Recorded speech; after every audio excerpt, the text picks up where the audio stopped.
Le 26 septembre 1930 paraissait dans l'Action française un petit écho de François Vineuil consacré au film Accusé, levez-vous. Cet écho sera complété la semaine suivante, c'est-à-dire le 3 octobre 1930, par un article plus complet. Nous écoutons les deux articles. Monsieur Tourneur avait donné naguère L'équipage, film bien fait pour lequel on l'avait félicité. Mais dans la bataille du parlant, personne ne songeait plus à lui. Brusquement, cet auteur, dont on ne parlait pas, apporte le moins mauvais film français paru depuis la découverte de la synchronisation. Nous en reparlerons à loisir vendredi prochain. Nous avons déjà consacré trop de place à des niaiseries pour escamoter un sujet qui mérite la discussion. Nous verrons les limites assez étroites de cet art. On a déjà donné à M. Maurice Tourneur du grand bonhomme. C'est allé un peu vite. On ne parlait pas de lui sur ce ton il y a 6 semaines. Nous pourrons d'autant moins être accusés d'emballement que le thème et l'esthétique de l'ouvrage n'offrent aucune nourriture à l'enthousiasme. Aujourd'hui, nous nous contentons de signaler ce spectacle. Il n'en est pas de plus intéressant pour le moment.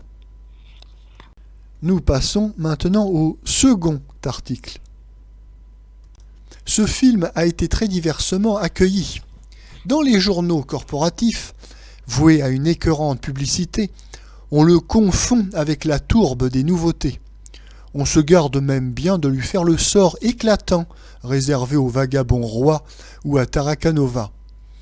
Et même, soit jalousie, soit querelle de firme, on ménage assez peu M. Tourneur en ce début de saison.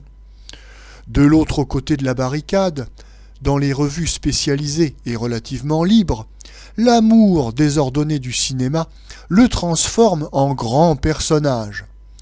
Enfin, les rares critiques à la fois avisés et indépendants restent tièdes et se gardent bien de suivre le public, qui fait à l'œuvre un succès.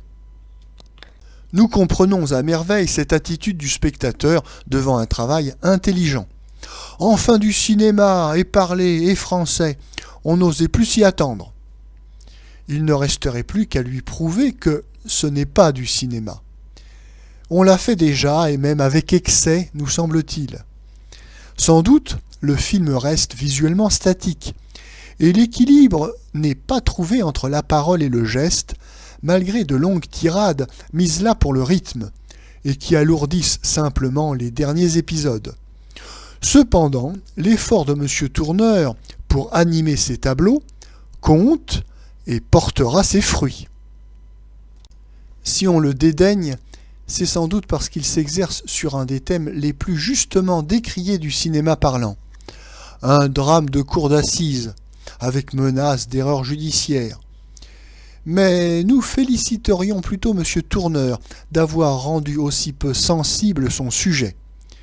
L'éternel « qui a tué » ne se pose pas, ou trop peu, pour nous ennuyer, surtout pour nous captiver. L'histoire est noyée, effacée sous une masse de détails, d'où naît la vie. C'est à eux que le film doit son intérêt et son succès. L'invraisemblance du dénouement, le pastiche du procès de Marie Dugan, nous embarrasse à peine. Nous ne sommes plus forcés de nous accrocher à une anecdote crapuleuse et, pour notre honte, de l'accepter, de palpiter à son récit. Nous voyons des types savoureux, exacts, ceux que l'on envie tant aux Américains ou à l'Allemagne. Il est bien entendu que le Brichanteau classique est forcé. Il joue d'ailleurs assez mécaniquement. On a relevé aussi avec raison la faiblesse des scènes de music-hall qui ouvrent le film. Vu leur importance, il aurait été sans doute indispensable qu'elles ne fussent pas de pures exhibitions, toujours prises sur le même plan. Mais voici une vedette, un directeur, un concierge, vu par un observateur.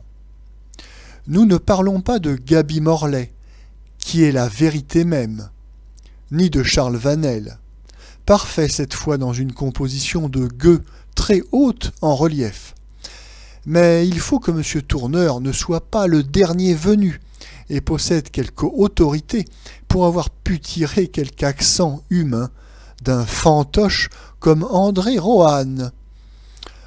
Enfin voici des avocats, des juges, croqués sur le vif dans leur tic, dans la routine et l'indifférence de leur métier. Par bonheur d'ailleurs. Sinon, ces interminables audiences d'assises seraient à faire fuir le public le plus patient. Un observateur, disons-nous, mais rien de plus ou presque. Monsieur Tourneur est une sorte de petit maître du réalisme. Il ne s'élèvera jamais à cette esthétique flaubertienne, ennuyeuse souvent, trop époustée, toujours, mais riche en beaux souvenirs plastiques qui caractérisent un Dupont. Il redoute les scènes d'ensemble. Cela seul ne signifierait pas qu'il se refuse à voir grand, mais c'en est un indice.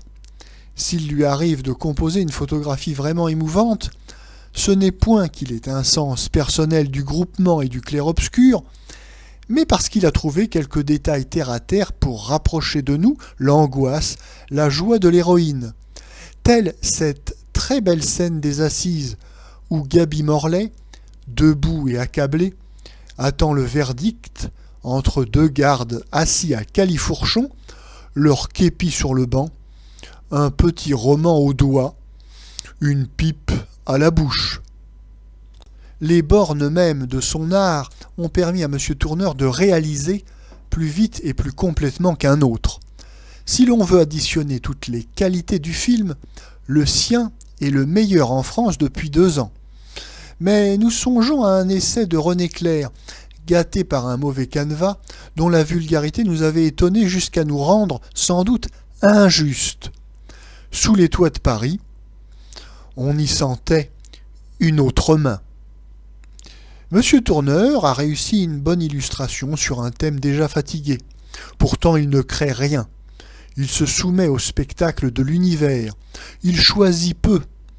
Les photographies ont je ne sais quoi de mesquin, de banal, non dans les gestes ni les physionomies, mais dans les cadres, les lumières, l'agencement. Bref, ce métier qui, au cinéma comme en peinture, peut avoir en soi une saveur délectable. Ceci dit, après La tendresse, La route est belle, Le trou dans le mur, Le défenseur, on comprend le soulagement du public.